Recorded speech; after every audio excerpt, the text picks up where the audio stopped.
The moment my wife looked into my eyes and calmly told me I wasn't her husband anymore, it felt like the ground disappeared beneath my feet.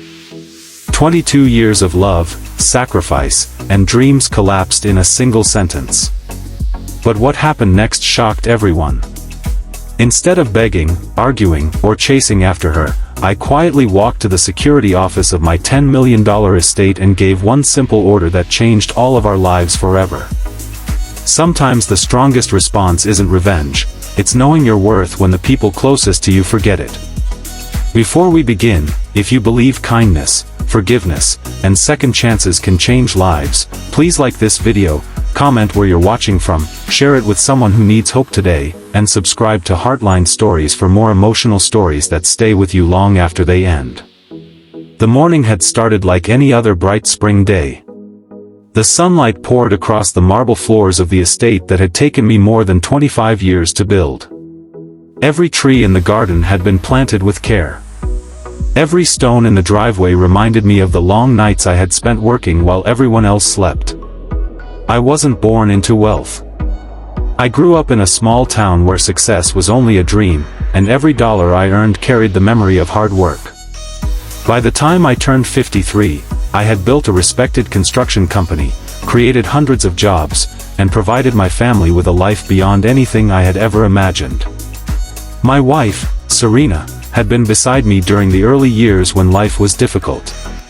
We celebrated tiny victories together, survived financial struggles, and promised that no amount of money would ever change who we were. But success has a strange way of testing people. As the years passed, luxury slowly replaced gratitude. Expensive vacations became expected instead of appreciated. Designer clothes filled closets that had once been nearly empty. The house grew larger while conversations became shorter. Somewhere along the way, the love that built our family quietly disappeared behind comfort and pride. That afternoon, Serena asked me to meet her in the library. Her expression was unusually cold, almost rehearsed. She didn't cry. She didn't hesitate. She simply looked at me and explained that she no longer considered me her husband. She said we had become strangers and that she deserved a different life. The words echoed through the silent room while portraits of happier years stared down from the walls. I searched her face for even the smallest sign of regret, but found nothing except certainty. I didn't yell. I didn't accuse her. I simply nodded, thanked her for her honesty, and walked outside. Every employee who saw me expected anger, but inside I felt something much heavier than rage. It was grief. Grief for the family I thought I still had. Grief for promises that had quietly expired. As I reached the security office near the entrance gates, I gave instructions that surprised everyone. Until legal matters were settled, no one except essential staff would enter the estate without my approval. The gates slowly closed behind me with a deep metallic sound that seemed to mark the end of an entire chapter of my life. News traveled quickly through our circle of wealthy friends. Some called me cruel. Others claimed I was trying to punish Serena. But none of them understood the truth. The estate wasn't just a mansion. It represented decades of sacrifice. It represented birthdays I missed because I was working. It represented sleepless nights spent worrying about payroll before worrying about myself. Locking the gates wasn't about revenge. It was about protecting the last piece of dignity I still possessed. Days became weeks. The enormous house felt emptier than ever before. Expensive paintings couldn't comfort loneliness. Luxury cars remained parked while I spent most mornings walking alone through the gardens. During one of those walks, I noticed the elderly groundskeeper, Harold, quietly planting fresh flowers near the entrance. He smiled and said that flowers never ask who deserves beauty. They simply bloom wherever they're planted. Those simple words stayed with me longer than any advice my wealthy friends had ever offered. Inspired by that conversation, I began spending time away from the estate. I visited the neighborhoods where my company had first started. I met young workers struggling to support their families, just as I once had.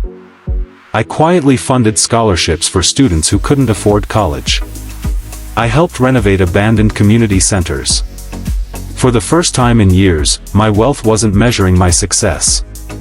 The lives I touched were. Meanwhile, Serena discovered that the glamorous future she imagined wasn't as perfect as she expected. Many of the people who surrounded her admired status more than character. Invitations became fewer. Conversations became shallow. She realized too late that genuine loyalty cannot be purchased. The mansion she had once taken for granted now stood behind closed gates, not because she had been locked out of a building, but because she had walked away from the trust that made it feel like home. Several months later, a handwritten letter arrived. It wasn't filled with excuses or demands. It contained something much rarer, honest reflection. Serena admitted she had confused comfort with happiness and success with love. She accepted responsibility for her choices and asked for nothing except forgiveness, even if reconciliation was impossible. I read the letter several times before placing it inside my desk drawer. Forgiveness came easier than I expected, but rebuilding broken trust required something that couldn't be rushed. I replied with kindness, wishing her peace and healing. Sometimes forgiveness isn't reopening a door. Sometimes it's choosing not to carry bitterness into tomorrow. Life slowly found a new rhythm. The estate no longer felt like a symbol of wealth.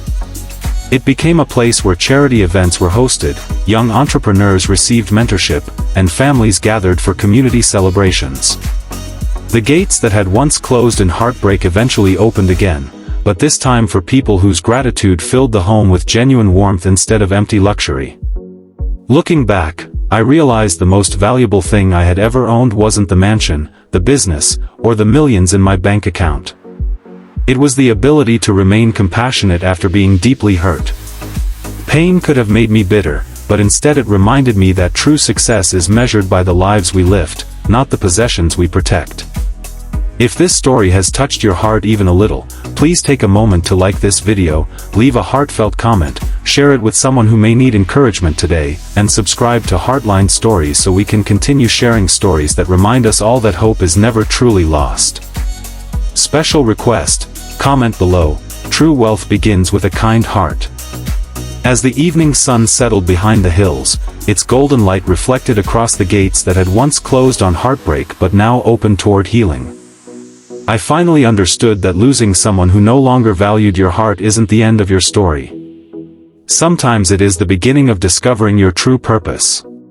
Wealth can build beautiful houses, but only love, humility, and forgiveness can build a home where the soul finally finds peace.